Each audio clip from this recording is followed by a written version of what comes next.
എടാ അടുത്ത ആഴ്ചയാണ് വീട്ടിൽ കൂടൽ. ഇത് തീരൂലേ? ഇത് വീട്ടിന്റെ മുമ്പിൽ വെക്കണോ? വരുന്നവർ ഞെട്ടണം. ഓ ഇപ്പൊ മുൻപേ അത് പറഞ്ഞിട്ട് കാര്യമില്ല അമ്മവ. നിങ്ങൾ സതീശന്റെ വീട്ടിലുണ്ടാക്കിയ ശിവന്റെ രൂപം കണ്ടിനാ? ശിവൻ ഇറങ്ങി വന്ന് നിൽക്കുന്ന പോലെയുണ്ട്.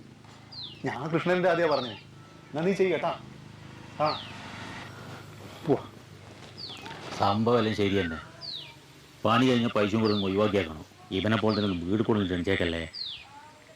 ലക്ഷണക്കേടാണ്. അമ്മ ഒന്ന് മിണ്ടാണ്ട്. ഒരു വർത്താനം പറയാൻ പറ്റൂലെന്നേ ഉള്ളൂ. ചെവിയെല്ലാം ചെറുങ്ങനെ കേൾക്കും. ഓ ഇപ്പൊ കേട്ടുവിട്ടാലെന്നാ.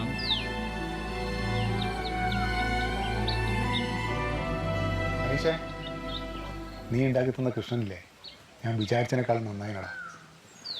പിന്നെ ഇനി 2 ദിവസങ്ങളും വീട്ടിൽ കൂടലിന് നീ ഇതാടെ വെക്ക്. ഒരു ഷർട്ടും കൊണ്ടുവാ.